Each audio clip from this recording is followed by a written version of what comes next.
Less stress, more time, more money. Welcome to the Cash Flow Contractor, short with Khalil, Benalioulhaj. What's up, Cash Flow Contractors? Khalil here with another short to help you find less stress, more time, and more money in your business. Excited to talk to you today about learning by doing, to talk about cross-domain functional roles, which is a big term, and I'm going to break it down for you. But I want to start with a story. This story comes from a book called Range by David Epstein. It's one of my favorite books, and it's about why generalists triumph in a specialized world. So in the 80s, there was an oil spill near Alaska, and that is a cold ocean, obviously, right by Alaska. And when oil goes into cold water, it creates not just an oil layer that's hard to clean up on top of water, but that oil turns into more of a peanut butter type consistency. And it was extremely difficult to clean up because in all past ocean spills with oil spills into oceans, they would use a hose that would suck up all of the oil that was sitting on top of the water. And it would take a good amount of time, weeks, months. But for this oil spill in Alaska, those hoses couldn't suck up the peanut butter consistency of the oil. And they estimated that it was going to take upwards of 20 to 30 years to be able to clean up all of this oil that was out in the ocean. So it was a real problem. And they couldn't figure it out. Scientists couldn't figure out ways of doing it, scraping it up, picking it up in different ways. And so they put out a little ad into the New York Times, I believe, but maybe in several newspapers, asking for help, for basically a bounty that they would pay people if they could figure out how to solve this problem faster. And there was a guy in Chicago, and he was an attorney, I believe. And he was actually reading the paper and drinking an icy. And what do you do when you're drinking an icy and it gets towards the bottom and it's not coming up the straw because there's too much air coming through and stuff? You agitate it, you shake it, and then you maybe stir it with the straw, and then you're able to, continue drinking the icy. And he thought about it, and he remembered back to a time when he was 18 years old. He was helping out a family friend build a staircase from their lake house down to the lake. And it was a concrete staircase that had to go for, several yards. And they were in the hot sun putting down this concrete, and the sun would dry up in the wheelbarrow that they had whenever they weren't pouring it. And so the way that they would make it liquid again and not so hard is that they would use an agitator, a vibrator, to put into the concrete that would agitate it, that would vibrate and shake up the concrete to make it liquid again. And he thought about it, and he thought, man, what if we just got some of those agitators, those vibrators, and we put them into the ocean onto the oil and then use the hose to suck it up? And that's exactly what they did. And they cleaned it up within a matter of months rather than years. And it's amazing to me that there's all these ocean experts, oil experts that have dealt with these crises before, that have been in this domain for years. It's where they've been trained and they've gotten degrees in it. But then they come to a problem like this that they've never faced, and they don't know how to approach it. And it actually took someone that was outside of their domain of ocean cleanup, and someone who is an attorney who really didn't even study this, but just had the experience of pouring concrete stairs when he was a kid and drinking an icy, to be able to say, oh, wow, I can solve that problem. And so that's what I want to talk about, that it's actually some of our learning by doing isn't necessarily going to happen inside of our business, but it's actually going to happen outside of our business. It's going to happen by the experiences that we have, the hobbies that we take interest in, where we will spend our time to actually get our hands dirty and try something that we've never done before. So for myself, I want to show you how I actually do this and how I've been doing it for the past 3 years, and that's through coaching. I coach soccer in the springs for about 4 months, and it takes up quite a bit of my time, but it is probably one of the biggest things that I've been able to do over the course of my career that's helped me level up. And it's allowed me to grow my business in ways that I never thought were possible, and to be prepared for that growth in ways that I didn't know were possible. So I just want to kind of run through some of the things that I face every single day or every single week at minimum as a coach for a soccer team. I'm coaching at a high school. We've got 2 different programs, a varsity team, a JV team, and then you've got all these parents that you're dealing with as well. Then you've got the school administrators, and then you've got your opponents that you're also going against. But every single day, I'm getting a masterclass in public speaking. I'm having to give clear direction to, teenagers who may not listen that well, and I have to keep their attention for sustained periods of time while also getting a message across that's going to help them improve, help them to learn and put into practice what I'm trying to teach. So every single day, that's definitely one that I'm growing in, public speaking. And that translates well into my business. Obviously, we do this podcast. I'm speaking all the time. You may think that I've got a great voice. I usually think differently. But a lot of that is due to how much practice I get each and every day in the spring coaching soccer.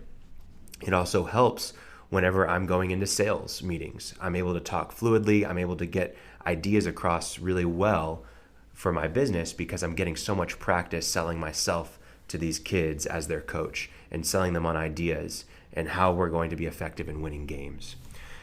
Organizing is a huge thing. I don't do it alone. I don't want to give that idea across. I've got a booster club and a president and, administrator that helps out, and I've got assistant coaches, but I have to be organized. I can't show up to practice without a plan. I can't go into a game without a plan. Whenever we do a fundraiser, I've got to help out and think about how we're going to accomplish it. There's literally so many things that I have to organize, from jerseys to schedules to trips to tournaments to whatever it is. But each and every day I have to come ready with a plan. And that's helped me tremendously to get organized in my business, but also to approach things with a lot of preparation, with a lot of planning. And sometimes that planning happens on the fly. It can't be, I've got a week to plan for this next thing. It's no, you've got 10 minutes for this next meeting that's coming up. How can you come up with a plan?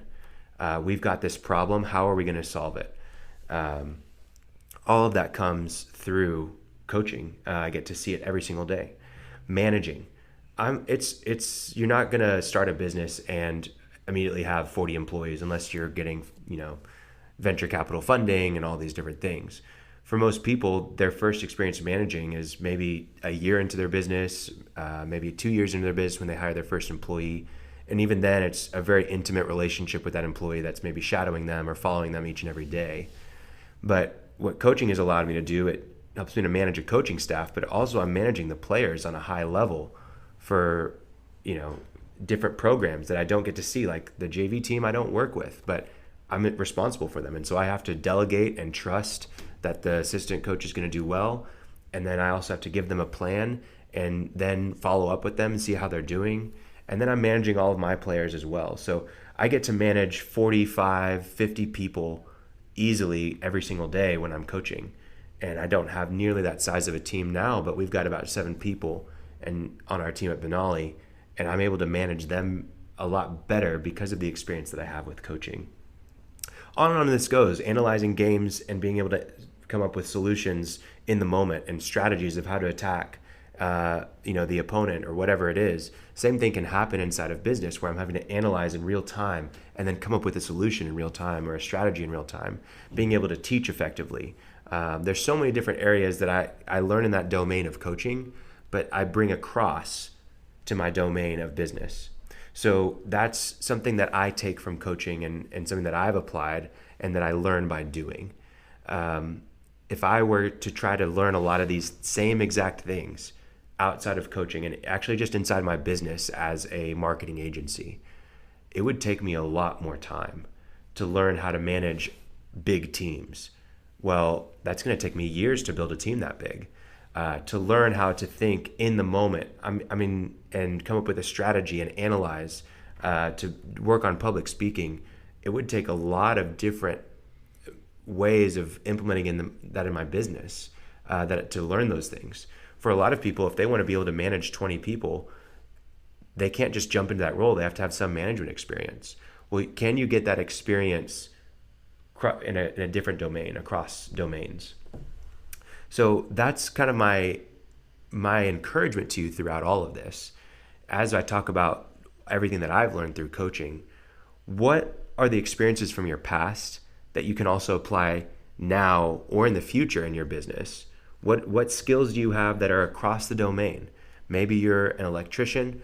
Well, what are some of the skills that you've learned from the past that will help you be maybe a better team member, or help you be a better manager, or help you to stay organized better, or to be have better customer service, right?